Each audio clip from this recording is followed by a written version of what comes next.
All right, looks like we're rolling.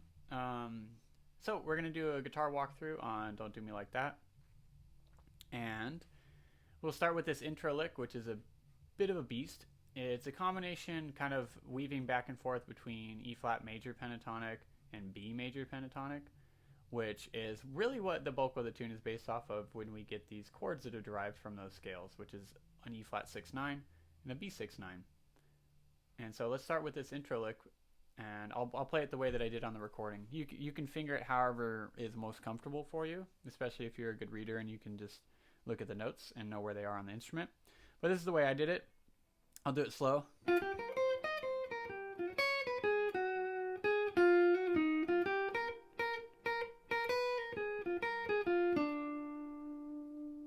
At tempo, it's like about this.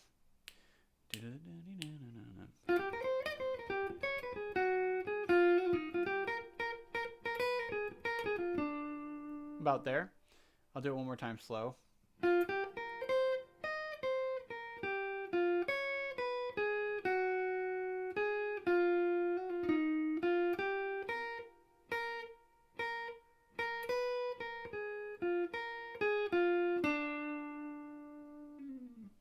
All right, that's the intro lick. That one is a bit of a beast. Work on it. It's kind of a fun lick once you get it, and it doesn't really show up later in the tune, other than this little middle chunk right here, which kind of shows up at the very end, where it kind of goes. That's how the tune ends. It's based off of this lick, but for the most part, this lick just happens at the intro, and that's it. I just thought it sounded cool, so I put it there. When we get into the main riff, we are using this E flat 6/9 and a B 6/9 chord a lot. And so the voicings that we're doing are written this way, where it's voiced 1, 3, 6, 9. And so that looks like this on guitar. And you might have even played this voicing before. It's very nice voicing, good jazzy voicing. I use it all the time in a lot of different contexts, and it's just fun. And so the main riff goes from E flat to B, which are very kind of different colors of keys, which sound kind of nice when they're put next to each other. And the riff just uses this to this, the E flat to B, with this note inserted in between it. So the groove will sound like this.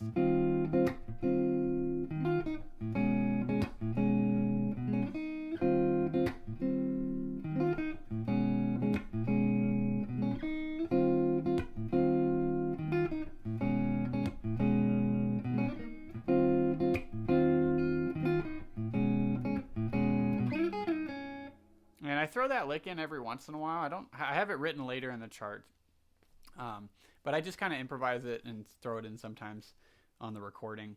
That lick just goes like this. I slide up to F, A flat, and then I slide down to E flat, and then end on a D flat.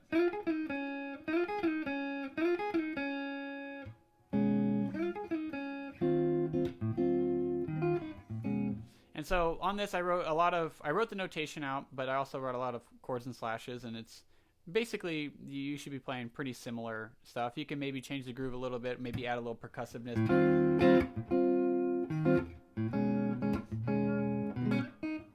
You might change the rhythm a little bit, but for the most part, it should stay the same. All right, so before we get to the bridge, we have this riff that we're grooving on for a while, and then right on the cadence before we hit the bridge, we are going to transform this B 6/9 into a B flat 7 sharp 9, and that's going to look like this after we get the E flat.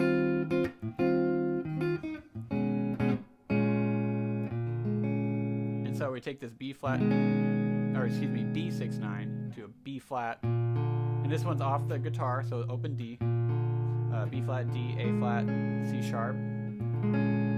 That's the voicing for that, and that's going to take us to the bridge, which goes to an E flat minor 9, which is voiced 1, 3, 7, 9. E flat, G flat, D flat, and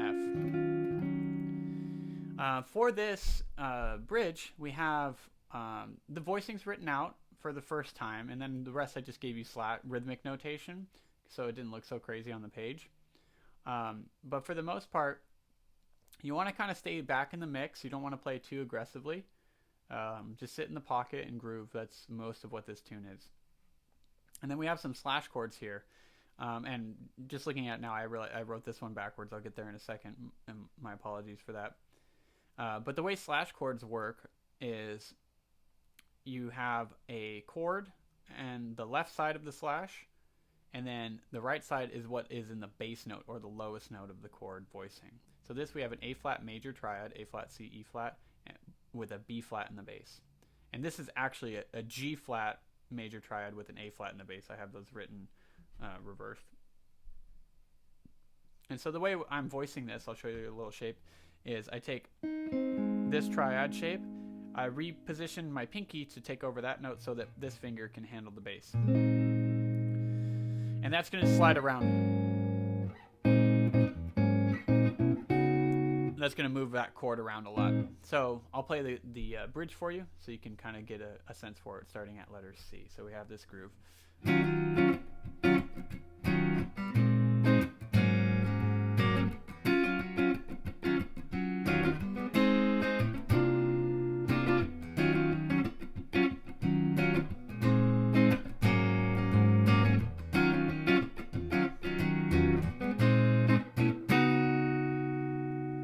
Back to this.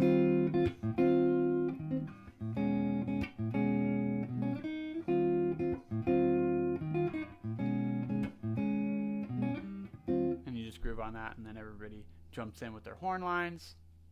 It's beautiful. We do that transformation out the cadence, going back into the bridge again. This time it's just written with slashes because I already showed you the chord voicings. The only difference about the second time you hit the bridge is we have an extended bar. Now it's written out as just a tied over note, but when I played it, I did kind of some rhythms on it to build that crescendo into the solo section. And so I'll kind of play it for you from this one and show you what I mean by that. So we have the groove again.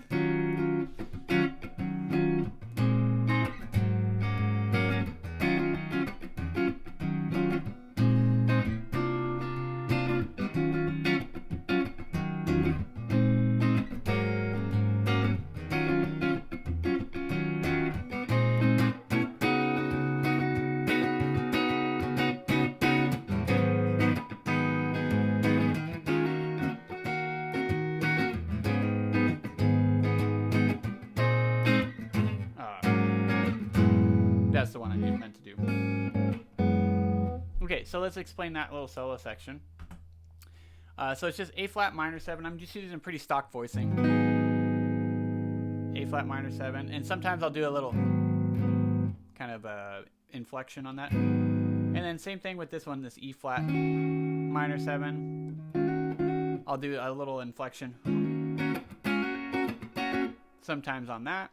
And then we have some more slash chords. We have G flat over A flat. I wrote it correctly that time. And then we have an E over G flat. So we have. So I'll play the whole kind of groove for the looped section that's basically the solo section. And you can feel free to improvise on this. You don't have to play the same voicings I'm doing. I'm just showing you what I did when I recorded it. So just a basic groove, just sitting in the pocket.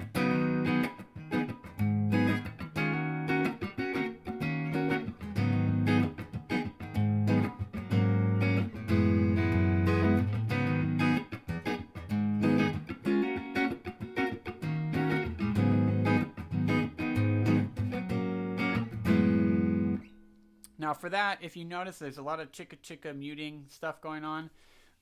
That's a natural thing that I do with my playing. I don't know, I might have some videos on it on the YouTube channel or not. I don't know if I've explained that, but muting with your left hand is very, very important skill to start learning how to do. And that's just a light touch on the string. So you're just getting that muted dead sound. And that really helps in this funky style, because you don't want to be just, you know,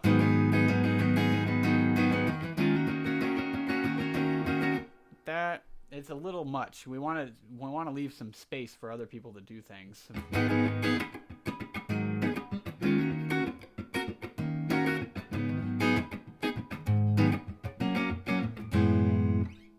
That just takes some time. Just sit there and groove. Put a metronome on, put a drum track on, all that fun stuff. All right, so after the solo section, this will be on cue from the soloist. You'll have 4 bars to get out of it, and it's the first 3 chords are the same.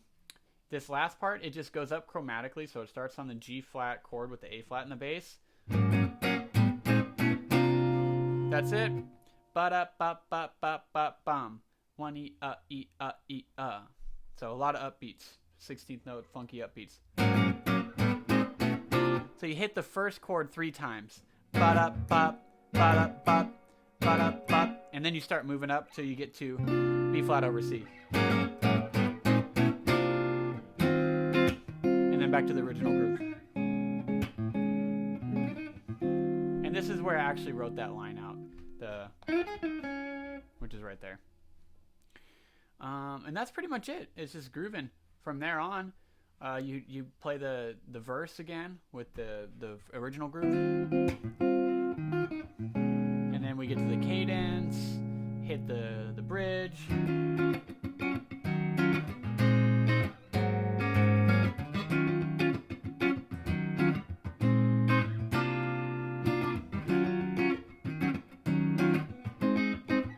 And you can improvise the rhythms too, which I kind of am. It depends on your playability and whatnot. You could play them exactly the way they're written or improvise a little bit. And then here's that line at the end, which is derived from the intro lick, which once it starts on 2, so keep in mind of that. And that's it.